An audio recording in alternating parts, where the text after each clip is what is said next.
Welcome, and thank you for viewing the Research Foundation Form I-9 and E-Verify training. This presentation will cover the basic to not-so-basic aspects of this portion of the new hire process. In this video, we'll show you some examples of what an I-9 should look like when completed properly. In our first example, the employee is going to use an unexpired U.S. passport as their documentation. The employee will begin by completing the top portion of Section 1. The employee will first enter their full name. If the employee does not have a maiden name or an alias, under Other Names they will write N/A.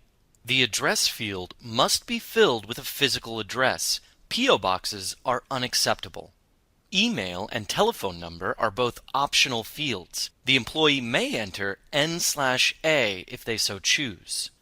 An employee using a U.S. passport will always check the attestation box next to a citizen of the United States. N/A is an abbreviation for not applicable and should only be used in fields that are not mandatory or when the information requested does not exist. Now all that's left for the employee to do is to sign and date the document. The authorized representative will then complete Section 2. Make sure that the employee's name is written legibly in the top field. For document title, write U.S. passport. The issuing authority, document number, and expiration date will all be found on the passport. Here you can see an example of the U.S. passport with issuing authority, document number, and expiration date.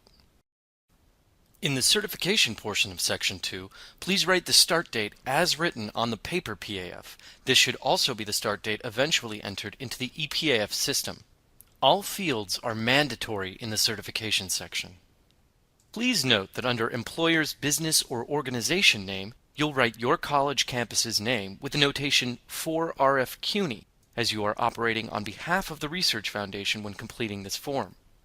Now we'll go through an example where the employee uses a permanent resident card as their document. In Section 1, the employee must always select the box next to Permanent Resident, along with entering their alien number in the provided space. In Section 2, under Document Title, you'll write Permanent Resident Card. Under Issuing Authority, you'll write DHS, short for Department of Homeland Security. Under Document Number, you'll write the card number, and the expiration date will be provided on the card.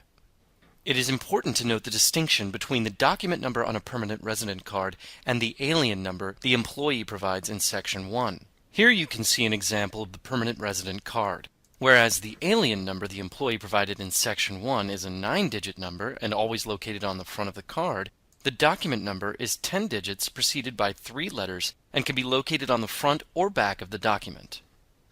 Now we'll look at an example where the employee uses an employment authorization card as their List A document.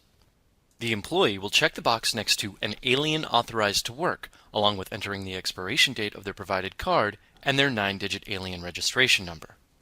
In Section 2, under Document Title, the authorized representative will write EAC for Employment Authorization Card. The issuing authority will again be DHS, and the document number, similar to the permanent resident card, is different from the alien registration number provided in Section 1 by the employee.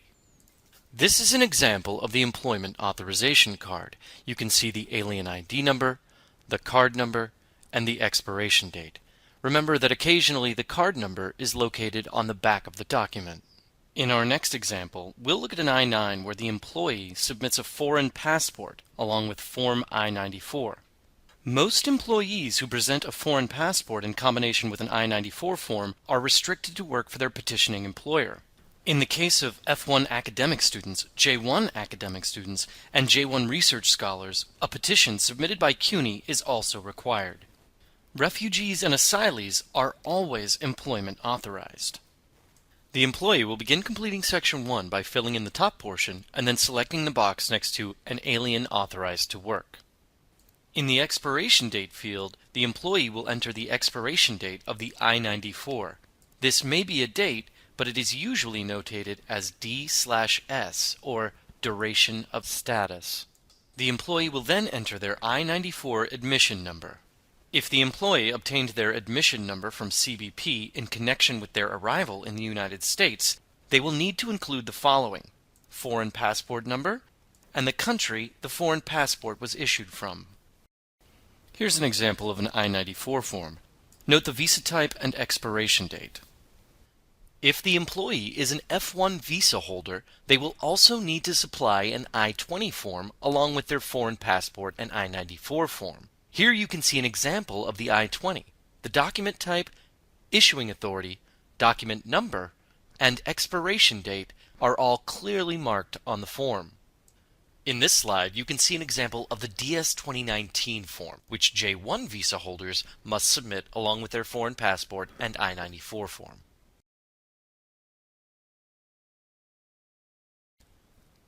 When completing Section 2, the authorized representative will record data from all three documents: foreign passport,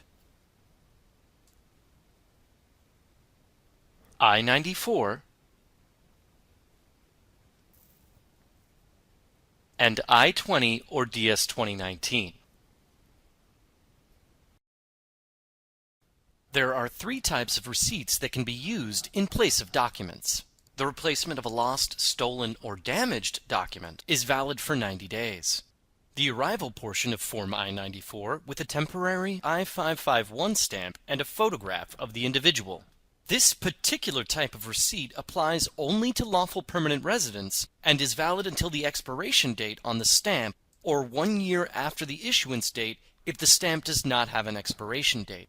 The departure portion of Form I-94 with a refugee admission stamp.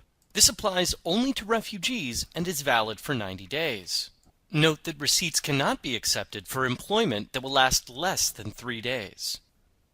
Now we'll go through the steps of how to properly record a receipt in Section 2. Record the document title in Section 2 under List A, B, or C as applicable. Write the word receipt, document number, and the expiration date of the receipt.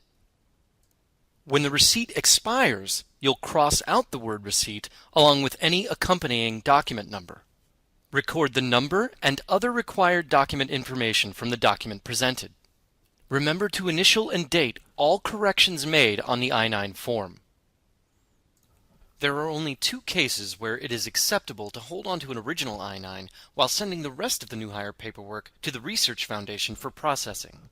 When the employee is awaiting a Social Security number, or when a receipt has been used and the new document has not yet come in. For both cases, hold on to the original I-9 and submit a copy to the Research Foundation along with the new hire or rehire packet. When the Social Security number or new document has arrived, complete Form I-9 and submit to the Research Foundation as soon as possible. Remember that depending on the visa status of the employee, the procedure for completing the I-9 can be quite different. If you're ever unsure how to proceed with a particular I-9, contact your campus personnel coordinator. They can answer any questions you might have, as well as provide you with example forms for all of the I-9 scenarios we've covered in this video. These forms can be particularly useful when dealing with the rarer occurrences of F1 and J1 visa holders. Thank you for watching this portion of the Research Foundation's training series.